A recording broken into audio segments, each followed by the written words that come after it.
Hello, my fellow TV10ians. I am here to make my first presidential interview as president of the Handful. Now, reporters, I hear you have some questions for me? Why, hello, darling. I'm Brenda Fumbleton, the business correspondent of Disaster OTV. Mr. President, if you had the power to ban any food from the country forever, what would you ban and why? And how could you live with the nationwide outrage if it's something people love, like bacon or nachos? Oh boy, that is a very difficult question, Miss Fumblebottom. If I were to ban a food, I think it would have to be chestnuts. Not a very big fan of them. Many people are allergic to nuts, so I think that would be the best course of action. Next reporter with the next question. Well, go on now. Don't be shy. Mr. President, Penny Dreadful, investigative reporter for Channel 404 here. If extraterrestrials landed on Earth and requested a tour of the planet, where would you take them first, and how would you explain the existence of reality TV? Well, some of the places I would take them, I'd want to take them to the Grand Canyon, ask them if it was really made from a river or if they had crash landed here before. Then, following that notion, I would take them to the pyramids. I want to know if they know anything about them. Are they filled with knowledge? Are they just filled with bones? What's going on? Now about reality TV. If they can build spaceships, they definitely can make reality TV. I'd ask them if I could see some of theirs in exchange for me sharing some of the reality TV with them, you know? I think it'll be a good trade-off. Who are you? Hello, Mr. President. I am Trudy McTrowell, field reporter for WAC TV. Mr. President, as a nation, we face many fashion debates, but none more critical than this one. Should socks and sandals be banned nationwide, or is this freedom of expression, or is this a freedom of expression issue you'll defend with all your might? I think you should read your questions a little closer beforehand. Should socks and sandals be banned? Yes, absolutely, absolutely. Abhorrent fashion choice. You know, if you're gonna wear socks with sandals, you're going outside, your socks are gonna get wet. That is the worst feeling in the universe. If that ever happened to me again, I wouldn't be able to do it. Next question. Hello, Mr. President. I am Rex Rumbles, the senior reporter for Scam TV. Now, my question for you today, Mr. President, is do you think the American people would benefit from a mandatory national pajama day every Monday to reduce stress? And if so, would you personally lead by example in a pair of presidential-themed PJs? That's a pretty good question right there. I gotta think on this. I do very much like pajamas. Now, if I were able to get some custom made with like the seal of Handful on the front, you know what? Yes, I would order everyone to have pajama day every Monday, you know, make the workplace a little fun, a little comfier, you know. Mondays are probably the worst day of the week in the wise worlds of Garfield. You know, it's right after the weekend, so you gotta make that nice slide back into the work week, you know? Let's go. I would lead by example. Maybe I'm wearing pajama pants right now. You guys can't see my pants. Thank you, Mr. President. Oh, you're back. Yes, darling. Mr. President, hypothetically speaking, if penguins could be trained as secret agents, do you think they would excel in espionage, or would they're waddling below their cover?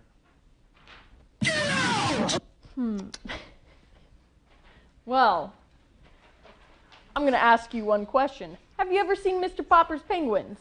Have you ever seen Penguins of Madagascar? From those two things, obviously, penguins live very secret lives, and they can do so many amazing things. That's why, and I'm excited you asked that question, we are launching our new program to train zoo animals to lead secret missions. Now, I can't say much else. Don't ask me too much about this, but it's happening. Lots of animals, they're getting trained. You again. Me again. Mr. President, many Americans love breakfast for dinner. Would you ever consider pushing legislation that requires breakfast food to be served at least once a week in all restaurants after 5 p.m.? Pancakes and politics? Such a winning combo. So true. You know, I like that saying, pancakes and politics. I should have brought some pancakes today. Oh, back to the question. I started dreaming about breakfast. But you know what? Yes, honestly, I feel like restaurants should offer kind of whatever food at whatever time. Controversial take.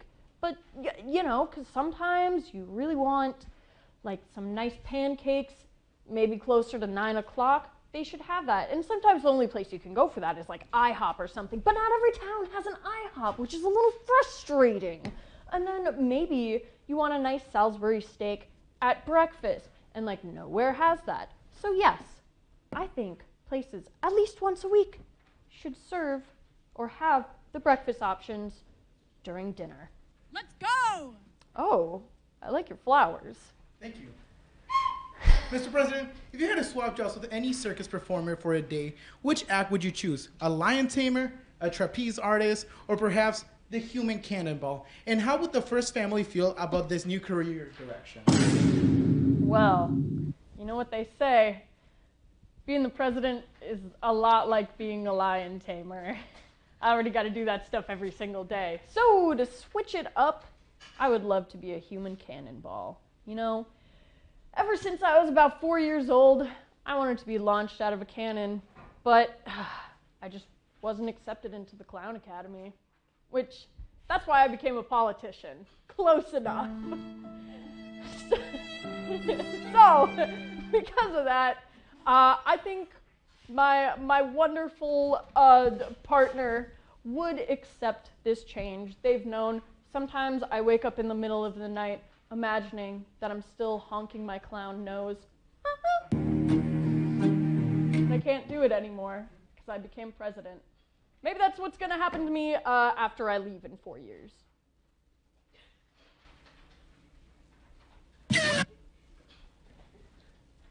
Hello again.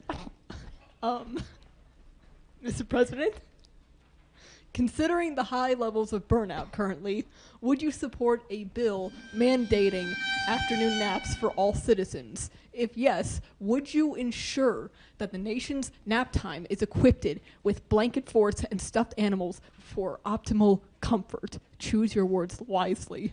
This just got Yes. serious. Yes, I like being comfy. My plan directly after this meeting, because talking to people is kind of exhausting, I am just going to lay down behind this podium. I have everything set, and I'm just going to go to bed. Let's go. Nice.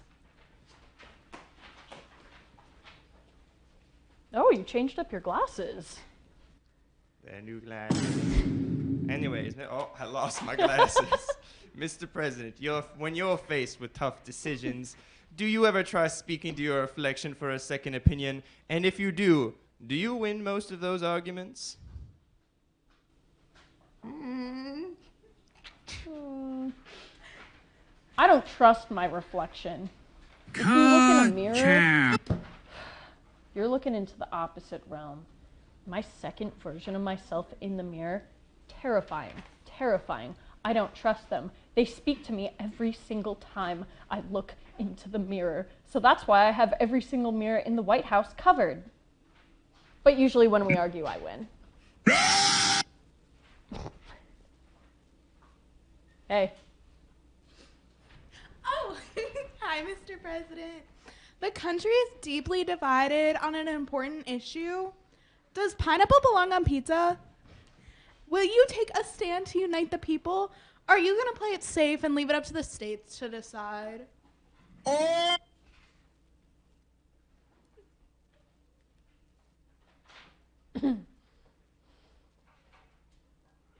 don't know. That's a very tough question. I was not trained for this in president school. Next question. Bruh. Hello. Serious question here. Do you think dolphins could be trained to serve in the Navy? And if so, what rank do you think they deserve considering their natural sonar abilities? Well, little known secret that I guess is now coming out. The reason why our submarines have sonar activities is because of the dolphins. Every single submarine has a little pod underneath that's secretly piloted by one of these. Their brains are bigger than a human's, so obviously we want to take advantage of that. But we've also created a translator with them. They're very chill with riding in the submarines, you know. They're surprisingly cool with sending out torpedoes and stuff. I don't know, dolphins are controversial like that. But yeah, seeing as we already do it, I agree with it. Our next stop, Navy SEALs. Wow. Beautiful beard you got there. Thank you. I don't have a lot of time. They're after me. Mr. President, in the event... I'm sorry. Mr. President, if you had to get to work using either a giant pigeon or a miniature elephant, which would you choose? And would the Secret Service have to learn a new procedure to handle such majestic modes of transportation? Are those handcuffs? Wow. Excuse me, Secret Service, was that a real, reporter? What's going on here? Wouldn't you like to know, Weather Boy? I would like to know. Thank you very much. I'm the president! Okay, I guess to be kind, President talks to all fellow TV-10ians. I guess I'd ride that miniature elephant. You know, they're kind of cute. Wait, what would that be, a baby elephant? Tough questions. Giant pigeon. Let's go. Mr. President, I come to you with a question from my associate, Mr. Duckington. Oh, goodness. Mr. President, with the rise of environmental awareness, how would you approach the potential voter block of squirrels? Would you offer more trees, or is there nut for vote strategy in play here? Thank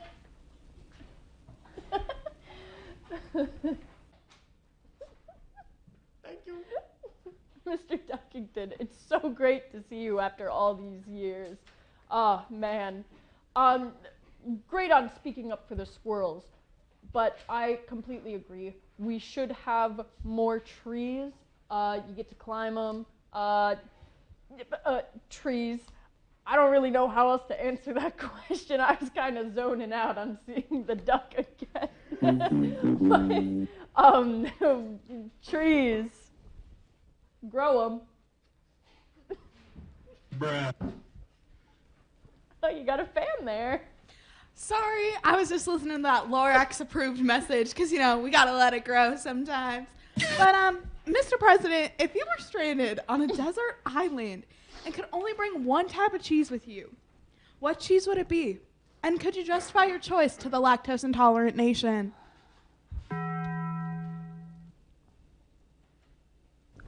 Well, as someone from Wisconsin, this is a very difficult question. I'd feel really bad for any cheese that I left out. I think I gotta go with Colby Jack, you know.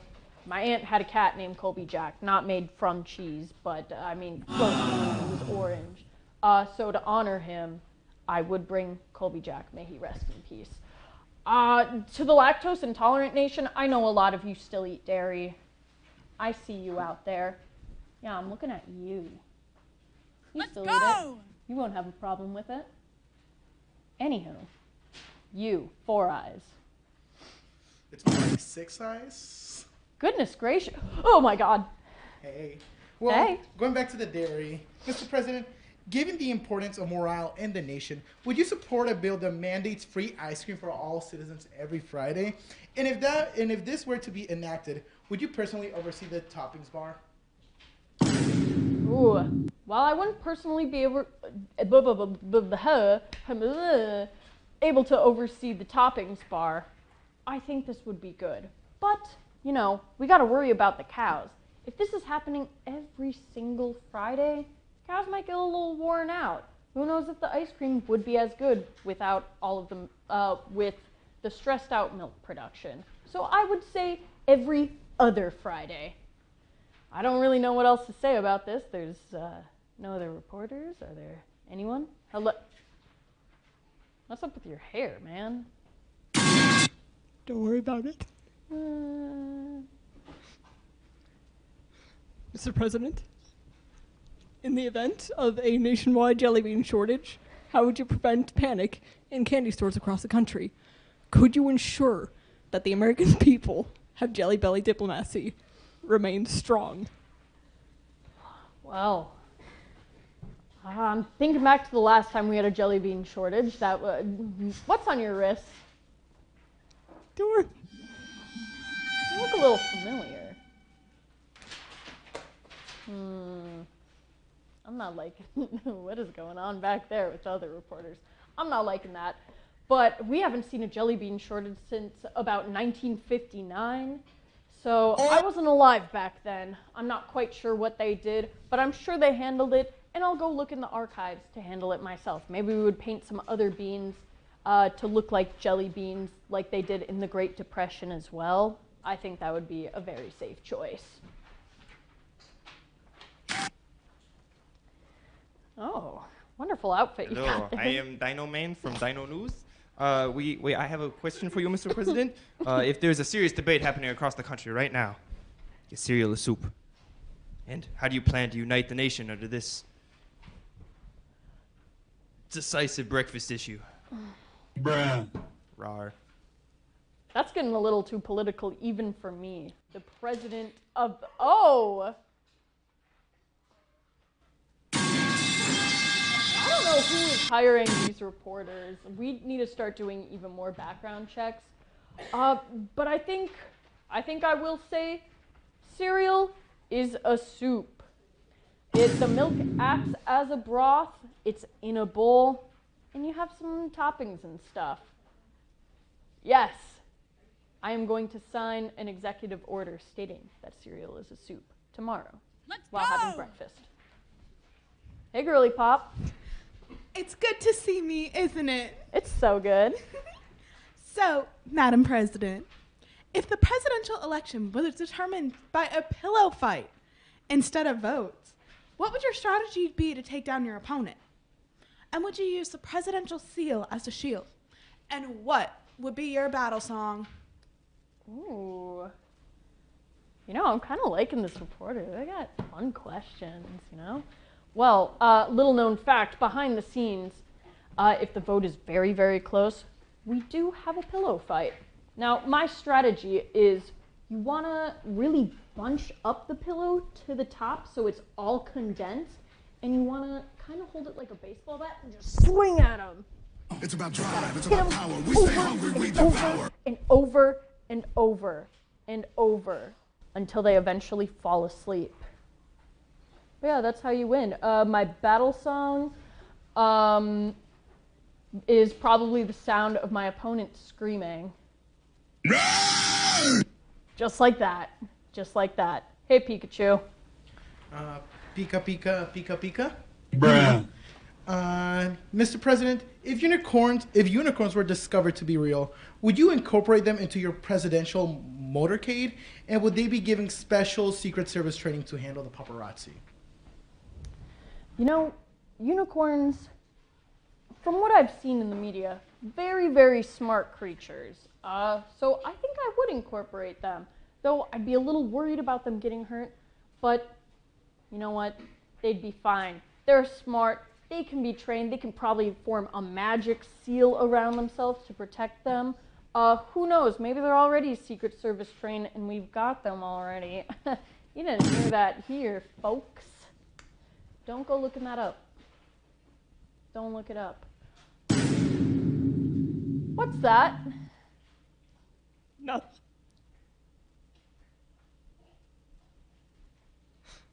Anyway, Mr. President, if extraterrestrials landed on Earth and requested a tour of the planet, Now hold on. I've been asked that question already. They stole my question. They looked at my notes. I took care of them. I don't like that. Actually, can I have that? Sure. Yeah, toss it over here. Is this real? Yeah.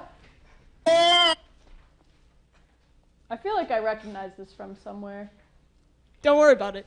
Don't worry about it. Well, I'm not answering that question because I already did. Get out of here. Bye-bye. Bye-bye. Bye-bye. Bye-bye.